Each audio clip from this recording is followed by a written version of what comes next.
That's what I'm saying. No, I felt. That's why I didn't want to tell, because I felt really like, yeah, I felt bad. When I was in high school, the first real brawl that I ever saw was when I was like 17. I think I was a senior in high school.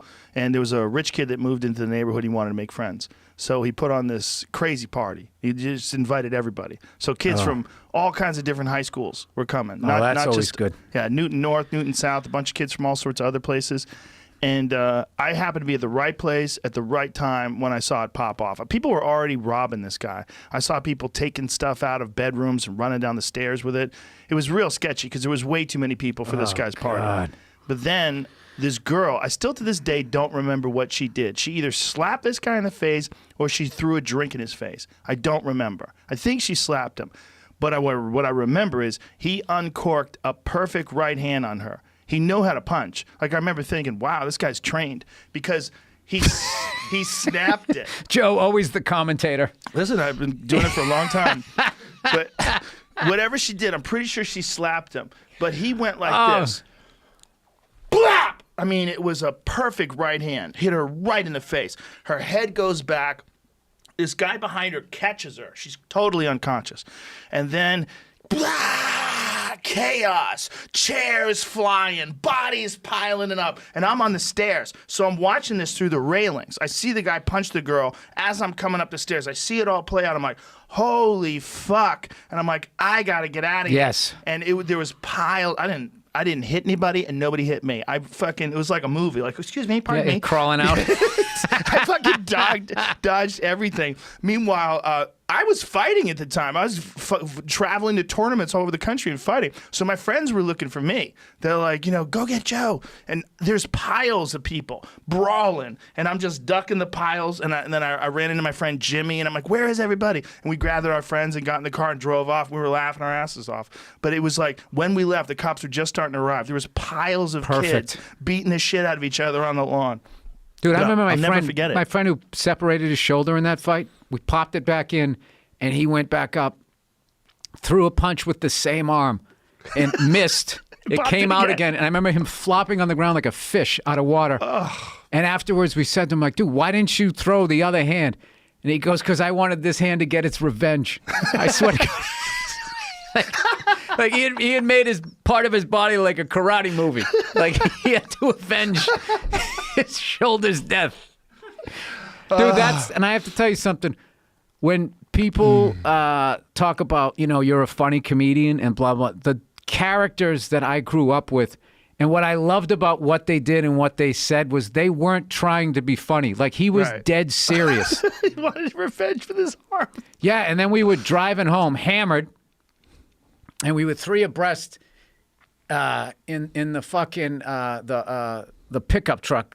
It was this guy's dad's truck, and he had the flat top, so he's got dried blood on his forehead, and we're just driving home, and nobody's saying anything. And the dude in the middle has got these sunglasses on, and he's just sitting there like this, and then all of a sudden, out of nowhere, he goes like that, scared the fucking shit out of me. And I was like, dude, what the fuck are you doing? And he goes, sorry. He goes, I took a little acid. He goes, I was looking at this bug. He goes, I thought it was on the windshield. He goes, it turned out it was on the inside of my glasses. Now, I don't know if that was true, but dude, there's no way you could ever reenact how much he flipped it, like how much you would freak out on acid if you thought a bug was over there, but then your mind told you that it was on the inside of your fucking glasses. And I just remember all three of us just crying, laughing, driving home at just the whole fucking situation. And that was like every weekend of my life for probably like 2.5, 3 years. Every single fucking weekend. And we used to go in to there was this club in this bar in Chelsea. Oh boy.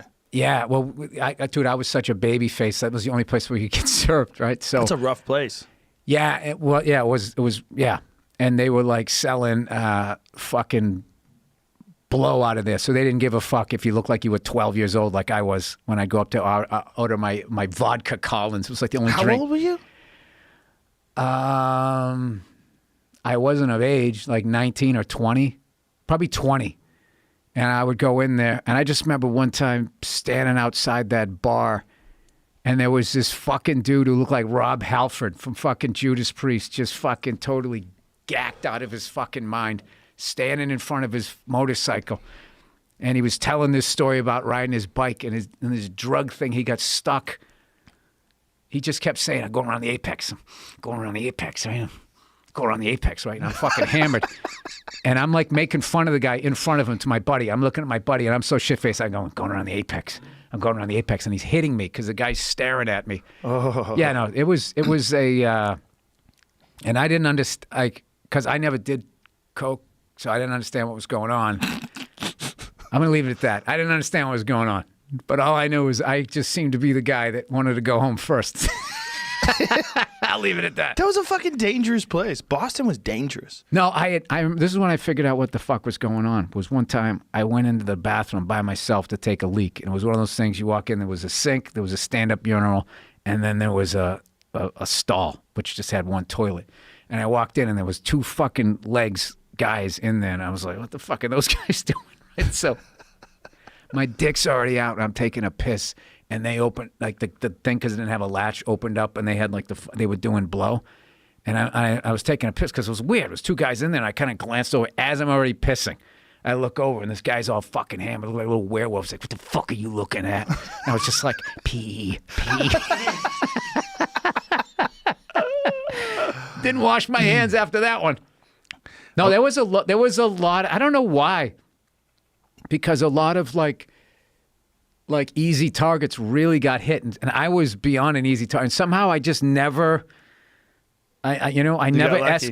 Yeah, I did, because I would have got really. I was not as tough as my friends were. My friends were fucking lunatics, But my grade was cool, but like the grade above me and grade below me, they were like some fucking.